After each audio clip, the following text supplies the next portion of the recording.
After telling the story of the Lions of 97 in South Africa, Series 2 of Inside the Tour from Audi heads off on the Ashes Tour of 1986-87.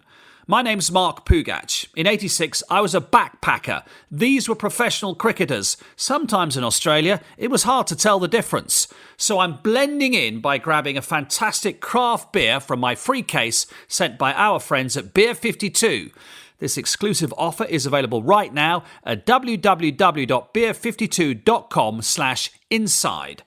Each month, members of the world's largest beer club are sent a case with a different theme. It could be a country you haven't tasted yet. Who knows? If you don't like dark beer, you can choose the light option. You get a couple of snacks as well and a magazine. And you can pause or cancel at any time. To claim your free case, all you need to do is go to beer52.com/inside and pay the postage of £5.95. Then settle back and come with me to Australia for a crazy ride of intrigue and surprise. It's Inside the Tour. After draws in Perth and Adelaide, the Ashes arrives in Melbourne ahead of the world-famous Boxing Day Test match. England 1 up. A win here secures the series. Except, Happy Christmas, everyone. If we've learned anything by now, it's cricket second, party first. On England cricket tours, you always have a Christmas Day party, and there's always a fancy dress party. Christmas Day is always a Melbourne test, so we were in Melbourne. That's the author Frances Edmonds, on tour with her left-arm spinner of a husband, Phil. If they're normally near the front of the party line, Gladstone Small's not far behind. That was a well-established drills of touring of England going back the ages. When you're aware, the Saturday night socials and the Christmas Day was always on the agenda. Even skipper Mike Gatting's into it. Yeah, look, the fancy dress party was fantastic. All the family was out there. The Ashes is a great tour, but actually that Christmas party is just amazing, especially the fancy dress. This bodes well. On that particular day, I don't know what they do nowadays, but the fancy dress, we were all given a letter and we had to dress up according to the letter we were given. You had to put your hand in a hat and pull out a letter. From that letter, we had to concoct a costume that we would turn up to at the luncheon that was put on by the TCCB, as it was in those days. My name is Chris Broad. My letter was K. Z. My letter was Z. I mean, crikey. Oh, I dressed up as a pirate, so I think I must have got a P of some sort. King of Siam, which I don't know why. What do you come as dressed as Z?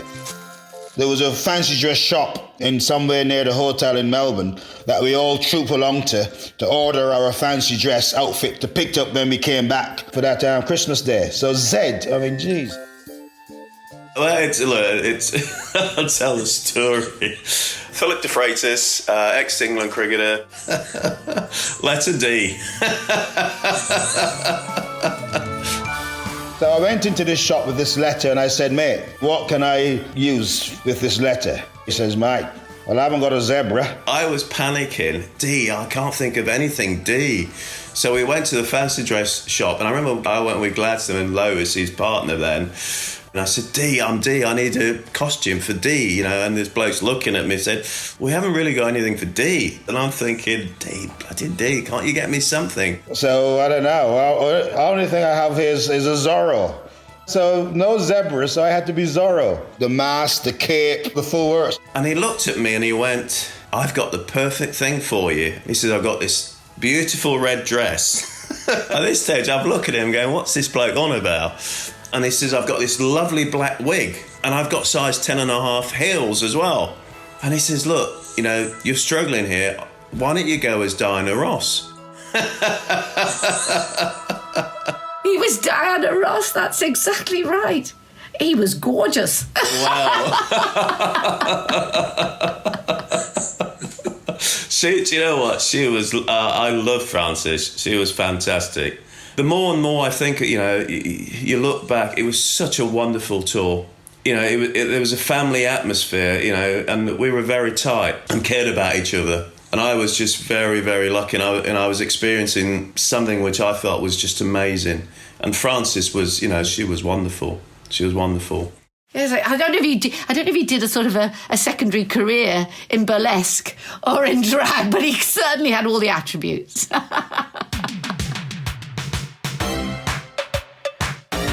It's the 25th of December 1986, otherwise known as the eve of a really important test match. But that would be boring. To most, including this lot, it's simply Christmas Day. Christmas Day was about dressing up and enjoying the social side of touring. That was a big day. I mean, the Christmas Day, we started off, the press guys threw us a champagne breakfast that morning. So at 9 o'clock, we all had to just get down, full, no going to the MCGs to have a practice, none of that crap. It was a champagne breakfast for a few hours with the press guys, because back then it was just one big touring family. So Christmas lunch, fancy dress lunch, got dressed. Lois went into Gladys' room. Lois, she did my makeup. And she said, you'd look so much better when you took the tash. I said, Lois, I don't want to look better. And we had this wonderful 5-6 hour lunch. We then had to stay in our costume. Noel Edmonds was doing one of his big Christmas show things. We appeared on the Noel Edmonds Christmas show. The whole squad were sat in the hotel, and wives and girlfriends back in the UK were in the studio in London. And I remember Noel Edmonds was asking me a question, and my wife at the time had Stewart as a young boy, and he was in the company of Noel Edmonds and was fast asleep. I remember, you've got a test match the next day. I remember sort of, once it was over, your Christmas was over, and then to be honest, after that, it was a bit boring, really, because you're just killing time. You're killing time and you're back into your room and that's it, really. Watch a bit of TV and get ready for tomorrow. I don't know what other people did. The family I stayed with, they had a place down the beach, about an hour or so out of Melbourne. So I was getting calls that Christmas evening. Come on, Gladdy. It's a lovely evening down here on the beach. Yeah, you're not going to play tomorrow, so you might as well come and have a party with us, or all that sort of stuff. But the captain will always say, right, guys, the rest of you, just in case, be prepared, just in case something happens overnight, someone comes down with food poisoning or Gatting eats a bad prawn or something like that. Just be prepared that you can come into the team. So I rebuffed all of these requests to come out and keep on the piss with my Melbourne mates. Actually, I've got a picture in here. I've got my book here somewhere, and I'm sure there's a picture of all of us in the fancy dress somewhere. Yeah, there we are. Yeah, look, there we are. I don't know if you can see. There's all the sort of coloured pictures of everybody. It was a really, really sort of fantastic party, and I think put everybody in a great spirit for the Boxing Day test. Match day arrives, Boxing Day, and today it's all about the letter G, the MCG. I'd had this image in my mind of what it means to be an England player playing against the Aussies at the MCG on Boxing Day. Boxing Day test match, the atmosphere, it was just madness. I remember walking into the ground, and when we went out to warm up and practice, you look up and you just think, it's just a massive, it's just enormous. And then you got one side boundary, which is just miles. The dressing rooms at the MCG are down in the basement of this massive stand, and you have to come up the windy staircase, and there's a viewing gallery. It's soundproof, and you can see out what people can't see in. The noise was just building up to the crescendo. And all the guys, even the senior players who was in that team, I was looking around the room, and everyone was just deathly quiet. There wasn't a murmur. And I'm looking around, I'm thinking, this is crazy. And the walk down, I remember from the change of the walk down, and you're thinking, I don't really want to walk down that far to get a naught and come straight back up.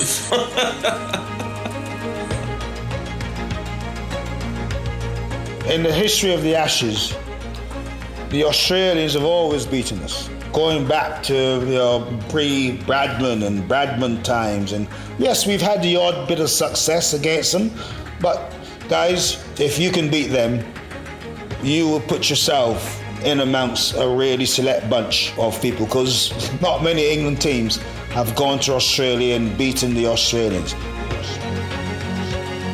And if you ask, obviously it's the best tour that I did. I mean, they would say it's the best tour that they ever went on. Yes, we won, but we also had the best of times as well.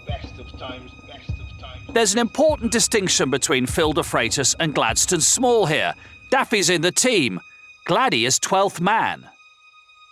One of the great things about that trip as well was also touring Australia at the time was Elton John. My passport says I'm David Gower. One of the most bizarre, in a sense, but lovely things about this 86-87 tour was that we had possibly the most famous fan ever as a one-man Barmy Army.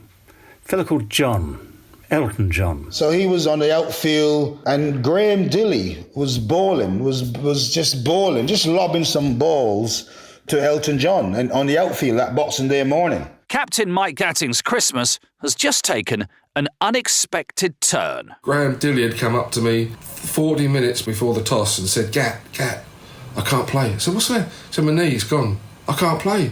I said, you're joking. He said, no. He said, I can't play. I went, oh, my God. So I've sort of gone back in, having just about to have a leisurely stroll out to the middle. Stills just said he can't play. He said, what? So I said, well, it's either Gladstone or Fozzie. I said, well, what do you think? He said, well, what do you think? I said, well, is it Fozzie? Is it Gladdy? Fozzie will think that he's going to get it because he can bat a bit, but Gladdy probably bowled a little bit better, a little bit tidier. Oh, dear, what do we do? I'm in the basement mixing the drinks because that was one of the duties of a young touring guy. You have duties you got to perform, and hence making the drinks was one of them. And Gat came down to get his blazer on to go toss the coin with Allan Border. And he said, hey, Stoney, Graham Dilley just pulled his hammy, feeling the ball from Elton John. But when I last saw him, that's what he was doing. He was bowling to Elton John in the nets at the MCG. He would have been bowling Elton John in the team room about midnight after having about 3 bottles of red wine, Dill. So I said, all right, we'll go for Gladdy. So you're playing. You've decided that you're playing. So I've gone out there. I'm all of a sudden, my head's all over the place, and I think I've even named Graham Dilley, and I said, "Oh no, not Dill. No, sorry, he's injured." We've got Gladstone. Gladstone Small becomes an England hero in this match. He just doesn't know it yet.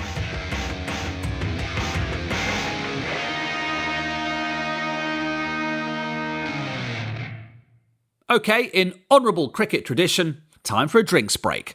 I'm enjoying one of 8 craft beers sent by Beer 52, the world's largest beer club. Make sure you claim your free case by visiting beer52.com/inside. All you need to do is pay the postage, just £5.95. Each case has a theme, and you get a magazine and snacks as well, and you can choose between a mix of light and dark beers, or simply choose the light option only. Plus, you can cancel or pause your membership at any time. Right, 12th man, off the pitch. Time to resume play. Growing up, the Lord's Test match was always special in our house because my dad was an MCC member and we'd always go for a day. But even as a kid, I knew there was something magical and mystical about the MCG Boxing Day Test match, particularly against England. And in this 86 series on Boxing Day, we went to a friend's house, and from memory, I think they might have had 3 tellies on because Boxing Day is the start of the Sydney-Hobart yacht race. The next telly had the Australia-Sweden Davis Cup final, which was starting, also being played in Melbourne, and the third had the start of the Boxing Day Test. Fast forward 20 years, and I've had a phone call from BBC Radio to say, we want you to go and cover the Ashes tour. How do you feel about that? Well, I practically drove to Heathrow there and then. And walking up on that Boxing Day in 2006, even though the series had gone, I mean, the MCG, or the G as they call it, it's not cricket ground, it's an extraordinary sporting venue which seems to dominate the skyline of Melbourne. You can almost see it from wherever you are, not quite, but it feels like that. And walking up to it, it was gigantic, it was massive, awe-inspiring, and you thought, I'm going to a Boxing Day Test match involving England and Australia.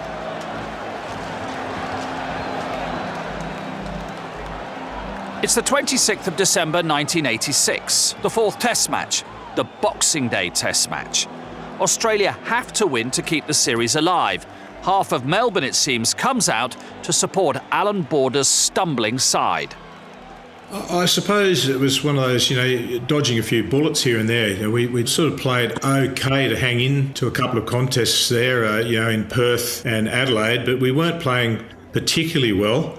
So, there was just signs that there was a little bit of cracks appearing in our demeanour, if you like. No great signs of actually turning things around, actually getting the better of England at that point. So, going to Melbourne, I suppose it's a great festive time of the year. Generally, it's a great test match to be playing in. The families are there, and it's just a good time of the year. But this particular game didn't go too well.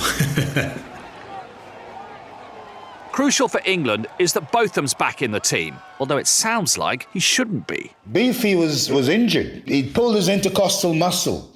And the intercostal muscle is this little, about the size of a 50-pence coin in his side. In the rib cage, so it's a very hard muscle. You can't do anything. Even breathing is hard work, and so to bowl a cricket ball is not even fathomable. So he just said, "Listen, guys, we're 1-0 up against Australia with 2 matches to play. There's absolutely no way I'm not going to play this Test match. So listen, get the doctor to stick whatever he wants in me. I've had everything else anyway. I'm playing this Test match." So he was nowhere near fit either. So I was a little bit nervous about Beefy. He was sort of 60% fit. He would tell you he's 75, 80, but he was about 65% fit. I bowled at probably about 40, 45, 50% at the most. Very sore. It's Ian Botham here, known to all of you lot as Beefy. I really wasn't 100% fit, anywhere near 100% fit. But it's up here, isn't it, the game of cricket? And a lot of it is. And I got picked up 5. Let's not get ahead of ourselves, Beefy. England win another toss. Mike Gatting elects to field. So Gatting wins the toss, and with an injured senior bowler and a guy making his Ashes debut, playing my 3rd Test match, he decides to bowl first. Anyway, first over from Gladstone. First ball went wide down the leg side. Ball a couple of wides down the leg side and tried to recorrect it and got a couple of wides outside the off stump. The next one went wide down the offside. The third one went wide down the legs, and I'm going, oh my God. Obviously, still nerves, a bit of nerves around. Oh, what have I done? I got the wrong one. So I remember seeing Gat, second slip of his hand, sort of his hands in his head sort of thing, thinking, oh, why didn't I not pick Neil Foster instead of Small? Anyway, next one he bowled it, good length, swung away straight through to the slips, I thought. And then the next 3 went the same. I thought, oh, thank goodness for that, And then I got my rhythm going. I got a good one to Booney, who nicked it to the keeper, and then I got Dean Jones. You just forget that people like that are nervous. Because it was important, so I'd put them in. I'd won the toss and put them in a Test match. And I got half fit Botham, and a guy just come out from doing drinks to actually playing. And it worked. Then all of a sudden, Beefy came on and bowled some of the worst deliveries you'll ever get Test wickets. They were really the worst deliveries you'll think that you'll get wickets with. Yeah, he just sort of ambled in and bowled lollygobble bliss bombs, I call them. But he got 5 of us out, including me. Beefy to get those wickets, all one of the great players of all time, don't get me wrong, but that particular day, he's bowling half rat power, and I just shake my head when I see the occasional replay of that particular dismissal. I think, what were you thinking, Allan? Like, that's just terrible. If I look back at some of the wickets and how they got out to me, it was quite bizarre, really. I suppose that's when people realised that maybe I do have the wood, as they say in Australia, had the wood over the Aussies. Australia are skittled out for 141, the 10 wickets shared between just 2 bowlers. I remember walking off, the big man came around and put his arm over my shoulder and he's, Tony, well bowled, mate, well bowled, 5 for. I said, well, hang on a minute, mate, but look at my 5. Proper balls, proper fast bowling wickets, caught keeper, caught slip, bowl off stump. You're a 5er, he says, mate. They're 5 effing Australians, mate, and I'm keeping them all. They're not going back. So let's just enjoy this moment together. Anyway, we only had done half a job after that first day bowling them out. Then we needed to have a good opening partnership, which we did. And Jess was still there after day 1 and going into day 2. Jess? Hadn't heard that one. Mike Gatting has got a rather odd nickname for opener Chris Broad. There's some hoardings up at Trent Bridge with Jess Broad on builders. So we called him Jess. Yeah, we used to call him Carly as well. I don't know if you heard the nickname Carly. Carly. So they had this recording of Carly Simon and the song "You're So Vain." He was always in the old hair, just brushing the old hair back, especially when he got all the publicity about all their hundreds, and he was combing his hair lovely. So when that comes on, I think of Broady. Carly, Jess, or just plain Chris Broad is having another superb test match. In fact, when he reaches three figures, a third successive century, he becomes only the third English batsman to achieve such a feat in an Ashes series after Jack Hobbs and Wally Hammond. To know that, my name is alongside some of the greats of the game, not being a great myself, it's something that I can go to my son and say, have you ever done this? And I mean, he can come back with an awful lot more, but he can't ever do that. And I said to him only the other day, I've won a series in Australia. Have you? Stewart Broad has the chance to answer that question this winter, but for now he defers to Dad on foreign Ashes tours. We were very much in a good place, and again they started losing wickets. You sort of never give up at that point, but you know you're in serious trouble. You've got to do remarkably well to turn it around. Thanks to Broad's 112, England's lead was 208 as Australia started their second innings on day 3. When they fall 2 down with under 50 on the board, enter the home skipper to try to save the match. You look at those first innings runs and they're like gold. If you can sort of control the game a lot more if you've made a decent score first up. And when you make 140 odd in our first innings, I mean, you're staring right down the barrel because the pitch is starting to settle down. Yeah, the writing was on the wall, but we hadn't sort of waved the white flag just yet. Border is the guy, he's one of the toughest opponents that I bowl against. I remember once when he played for Essex against Warwickshire, and we had a West Indian quick bowler a guy called Tony Merrick, who was really quick. Border was having a go at him, and Border, as he was, came in really chest out, and Merrick just clogged him on the side of his helmet really hard, and he was down on his haunches, and we all went around concerned for, are you okay? Are you okay? He said, I might just piss off. Where's my bat? Where's my helmet? And for the next hour, he just took him on. Brilliant contest. And that was Border, a tough competitor. We'd waved the white flag really badly, just insipid performance, and it's a poor display from us. We were talking about AB in the second innings. He started to play really well. He was getting some runs, and we were sort of talking, do we have 3 slips or 2 in a gully? Because he was really playing quite positively. And we were struggling to get through. And we knew once we got him out, that was it. It was going to be finished. And it was so important. So I said, look, let's just have 3 slips, eh? 2 balls later, he's bowled this one. And Edmonds is standing at third slip. I'm at second. I'm at first and Beefy at second. And Edmonds, if it was anybody else, he wouldn't have caught it. It just stuck his hand out, and it was high above his head on his left hand. It just went straight in. End of test match. AB was out, and that was it. Embers takes the flying catch, John Embry. Whether him, Jack Richards or Ian Botham, this was typical of England's brilliant fielding. The fielding, the standards we set. I don't remember us dropping a catch. I do not remember a catch going down. That doesn't happen very often. And if we did drop one, it must have been the one, because I don't remember any of them. And normally you can sit back on a tour and think, if only we did that. If we'd have done this, it would have held on to that. But I don't remember us dropping anything in the Test series.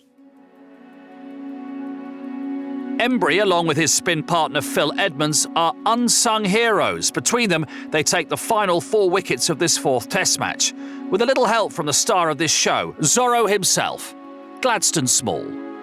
It was magnificent because he not only got to the fifer and whatever and bowled really well, got a few important runs, but he actually took the last catch out at deep square leg off Philip Edmonds to win the game. Edmonds, who was very pedantic about his field setting, I was on the sweep behind square leg. He kept telling me, move round, get squarer. Now I move round square, and he says, right, Smalley, put an X by where you're standing, because you boys like moving around, you like dancing the outfield, he says. So I put an X there. So I put this X right on the mark, and the next ball he bowled to Merv had his only shot, the old hike, top edge, up in the Melbourne sky, and I steadied myself and took this catch. And I was standing directly above the X where Edmonds told me to mark. You just have to say you can't say anymore. You can't do any better than that. You know, when you get thrown in the deep end, he came through and he was just fantastic. Stupidly, he threw the ball in the crowd, I think, as well. I wish I'd kept that ball now, because it took us a long time before we beat the Australians again in Australia. I never thought about it until about 15 years later, and a guy came up to me in a bar and did say he actually I threw the ball, it landed just on the outfield near the boundary rope, and this guy stepped over the boundary ropes and picked the ball up and took it home. And I should have made him an offer then, and even then I didn't really register to make an offer for the ball. So somewhere in Melbourne there has been some dog chewing this cricket ball for the last 25 years or so. The significance of the moment hits home. Gladstone Small, off the bowling of Phil Edmonds, has just taken the catch to win the Test match, the series, and the bragging rights. At the time, we were just thinking, take this catch. Then it registers. That's the catch that wins the Ashes. By the time we got to the dressing room, the only Englishman that was in the dressing room was Elton John. Elton came in to congratulate, hey, well played, guys, all that sort of stuff. And then we just started, the party started. There's nothing quite like winning the Ashes. There's champagne, there is celebration. We're all elated, there's champagne all over the place. And we have, the world's greatest rock star who is in there with us, which makes for a fantastic photograph and a fantastic memory. He came in the dressing room and they tipped the icebox over him, and he said, well, that's 30 grand gone, his suit. So, yeah. That magic day basically is securing the Ashes in Melbourne, a party with Elton John at his expense, lavish expense. That is not something you will forget in a hurry. You knew they weren't coming home terribly early that night. England have won the Ashes with a match to spare, but the night is only just beginning. So the party, by the time we finished at the MCG, back to Beefy's suite. And Beefy, on that trip, he'd bought this massive portable CD player. He only had 3 CDs. By this stage, 2 months into the tour, he was sick of listening to these 3 CDs. So by about 8 o'clock that night, after about 4 or 5 hours drinking, it's fair to say the party mood was starting to simmer a bit. And then the doors of this suite swung open, and in waltzed Elton. And he waltzed and he said, right, where's the party? Why are you not partying, you bloody lot? You just beat the Aussies to win the Ashes. You should be partying. He DJ'd. Elton DJ'd. He DJ'd for the parties. So we had EJ the DJ, and we had a bit of a party that evening, and he threw it. Well, we called him EJ the DJ. We showed him Beefy's CD player. He says, right, music. And he showed these 3 CDs. He said, what? 3 CDs? And he sent his driver off back to his hotel. And half an hour later, the driver came back wheeling 2 suitcases, 2 large suitcases full of CDs. Elton John's DJ'd. I felt like saying, Elton, do you want to give us a tune, mate? And he DJ'd our party right the way through. Now, I promise you, the morning, people were going to work, going to the office in Melbourne, and the partying was still going by this stage, and Elton was still DJing. All night. It was certainly light when I left the room anyway. Elton, he was 12th man. He kept us going for a hell of a long time. He was fantastic. Elton was brilliant. Yeah, it was a great night. It was a great night. Went on and on. What would you like to drink, mate? And it was like, this is Elton John. It was incredible. Elton hardly played any of his songs. Crocodile Rock was probably the only one he played, a really bouncy number with him jumping all over the sofas and stuff like that. It was just one of those moments where it was just magical, absolutely magical. For England, celebrations. For Australia, the inquest. It was one of those line in the sand moments, we're not going to play like that anymore, that's it. And from this rock bottom, the journey back to the top of the world begins. At the end of that losing Ashes summer, Australia won the World Cup. To beat England in that final, after being beaten in the Ashes, was quite significant. Oh, it was just huge. Inside the Tour, The Ashes is presented by Mark Pougatch, original music and sound design by Lee Sparey, additional music Dan Compton, produced by Jonathan Overend at 9419 for Audi.